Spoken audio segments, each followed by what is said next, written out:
Donc là, on va écrire une fonction sans retour, sans paramètre. Donc c'est le cas le plus simple. Et on va faire comme exemple un générateur de noms. Un générateur aléatoire de noms. Alors, ce sera une fonction void, donc qui ne retourne rien. Hein. Elle s'appelle create nom, pour l'instant au singulier, et ensuite peut-être au pluriel. Donc là, il n'y a pas de paramètres, donc rien. J'ouvre le bloc, je ferme le bloc. Alors pour les fonctions, en général, on ouvre et on ferme le bloc juste en dessous du nom de la fonction et pas derrière comme pour un if ou pour un while. Pour faire un nom, j'ai besoin d'un nombre de lettres, donc nb lettres. Je vais l'initialiser au hasard, il me faut au moins 2 lettres. 2 plus rand modulo, par exemple, jusqu'à 7 lettres. Quoi. Donc ça ferait, si c'est de 8, au maximum 8 lettres. Je vais faire une boucle, et pour le principe, ça va être de prendre d'intercaler voyelle consonne de façon à ce que ce soit prononçable. Hein, comme ça, on aura toujours, soit on commence par une voyelle et ensuite une consonne, soit on commence par une consonne, voyelle, et voilà. Et on aura une suite comme ça, consonne, voyelle, consonne, voyelle, consonne, voyelle. Donc c'est un peu le principe. Alors, tant que j'ai des lettres à prendre, alors je vais utiliser la pré-décrémentation, nb lettres, donc moins nb lettres, tant que c'est supérieur ou égal à 0. Ça c'est ma boucle. Qu'est-ce que je fais? Ben, c'est très simple en fait. Si je vais faire un modulo, donc if nb lettres modulo 2, si le résultat de ça c'est vrai, c'est-à-dire si ça vaut 1, dans ce cas-là, je vais commencer par les voyelles. Donc là, je vais marquer voyelle. Voyelle. Je prends une voyelle. Alors, prendre une voyelle, ça veut dire je fais un switch sur l'ensemble des voyelles. Donc, je prends une voyelle au hasard. Hein, donc, rand modulo 6. Il y en a 5. Donc, ça va de 0 à 5. Et je vais faire un case pour chacune. Alors, actuellement, nous ne savons pas stocker, nous n'avons pas les moyens de stocker une chaîne de caractères. Il faut attendre de voir les tableaux pour cela. Donc, on va se contenter de les afficher, d'afficher les noms dans la fenêtre console. Donc, ça va être Putcher. Donc, attention, c'est simple cote pour une seule lettre, point virgule, break. Voilà. Et ça, je vais le faire pour chacune des voyelles. Voilà pour les voyelles. Alors on va faire la même chose pour les consonnes. Donc si au contraire le résultat est 0, dans ce cas-là c'est else.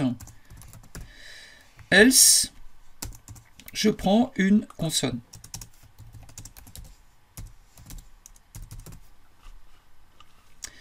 Alors, du coup, c'est pareil, c'est un switch, donc je peux déjà reprendre celui-là.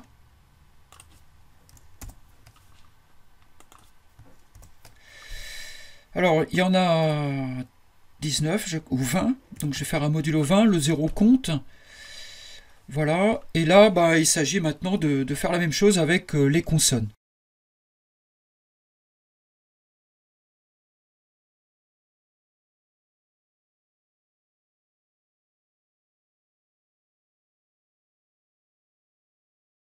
Donc voilà pour la constitution du mot. Donc juste une chose, à la sortie du while, ici, on a intérêt, donc la sortie du while c'est ici, à aller à la ligne.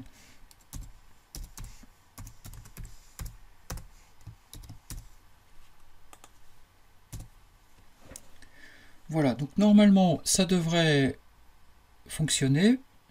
Je suis bien dans le... Je me suis bien mis au bon endroit. Attendez.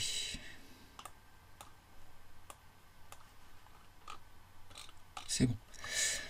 Donc, maintenant, ma fonction, si je l'appelle directement comme ça, donc je vais faire, par exemple, create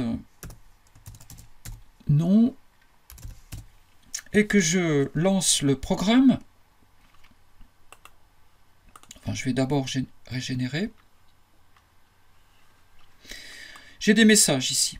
J'ai des avertissements et j'ai même une erreur, c'est-à-dire que je ne peux pas lancer le programme. Et c'est quoi l'erreur? C'est que create_nom n'est pas connu hein, par le compilateur. Donc il ne peut pas faire de vérification sur son emploi. Alors pour que create_nom soit connu, il faut prendre l'entête de la fonction. Il faut déclarer la fonction, et pour déclarer la fonction, on prend l'entête de la fonction et on fait une déclaration de fonction. Voilà. Donc ici, je vais marquer déclaration.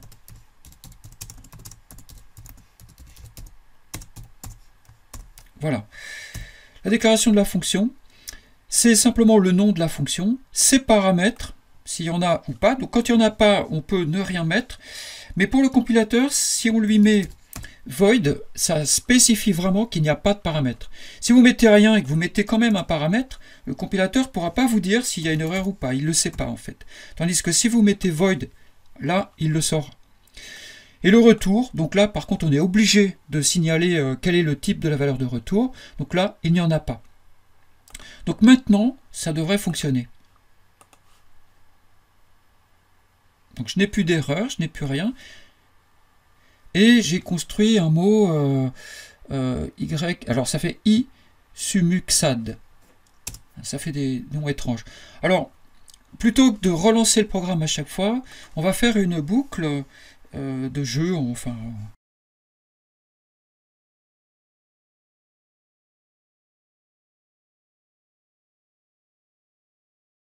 Et maintenant, je place la fonction à l'intérieur de ma boucle. Je recompile.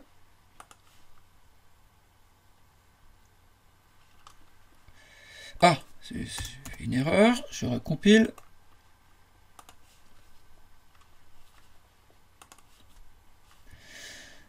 Alors, on aura toujours la même liste. Donc, je vais dire non. Et j'ai oublié quelque chose. Alors, je vais retirer ça parce que c'est gênant.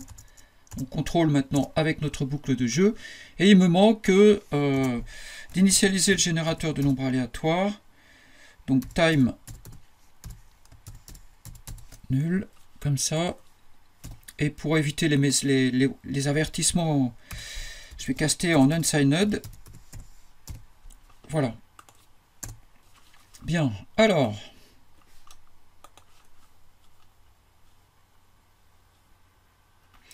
il manque encore ça.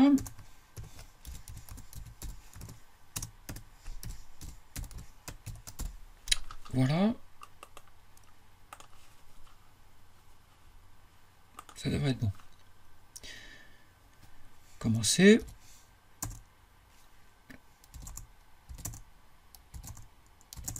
Voilà, donc ça fonctionne très bien. Par contre, ça pourrait être mieux d'en avoir plusieurs d'un seul coup. Alors on va modifier un peu la fonction de façon à pouvoir créer plusieurs noms et afficher plusieurs noms à la fois. Alors au passage, je vais vous montrer comment faire si je veux modifier le nom de ma fonction. Je vais rajouter un S pour dire qu'il y en a plusieurs. Donc je clique, je sélectionne le nom, je clique droit et là je vais sur renommer. Et là, le nouveau nom, donc j'indique, je mets simplement un S. Il y a un aperçu, c'est-à-dire il va me montrer dans le code quelles seront les modifications faites. Moi, je coche ce que je veux faire, ou pas. Hein. Si je décoche, ça veut dire que ça ne sera pas fait à cet endroit. Et je fais appliquer. Et du coup, c'est appliqué partout. Donc c'est très pratique quand on a des modifications de noms ou de choses à faire comme cela. Maintenant ici, pour en afficher plusieurs, je vais simplement rajouter une boucle.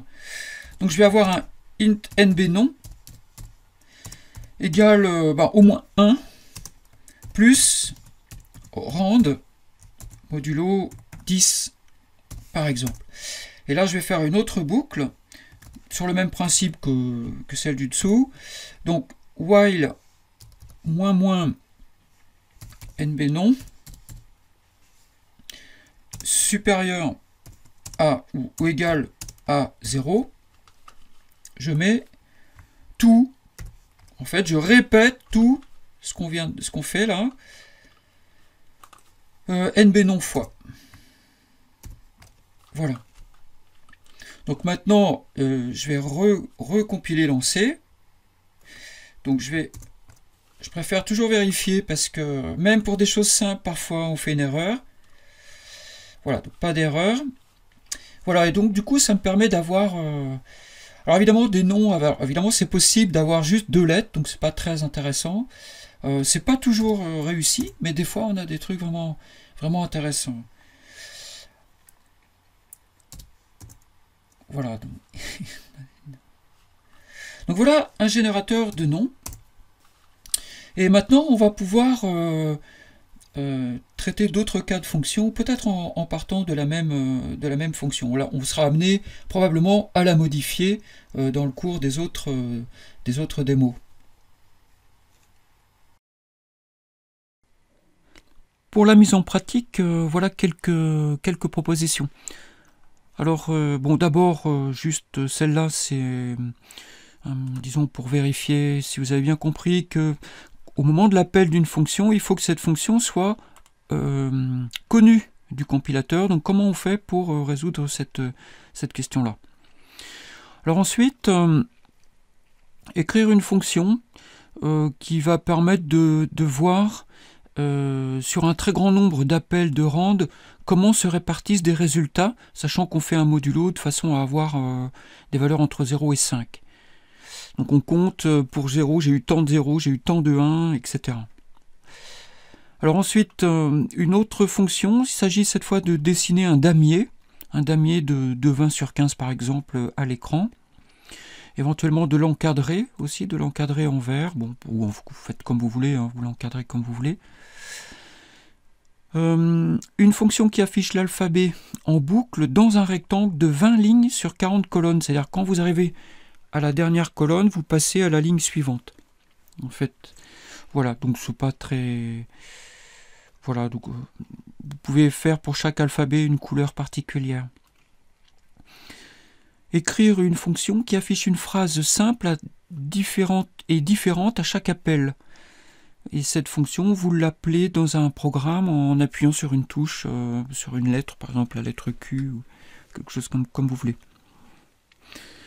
Et dernière possibilité, alors c'est des bombardements, une série de bombardements. Alors, pour l'instant, comme on n'a pas de paramètres, en fait, vous êtes obligé de faire comme un... C'est pas une très bonne chose d'ailleurs, de faire plusieurs fonctions. L'idéal pour ça, ce serait d'avoir d'avoir un paramètre, hein, et de pouvoir du coup donner à la fonction la couleur qu'on veut.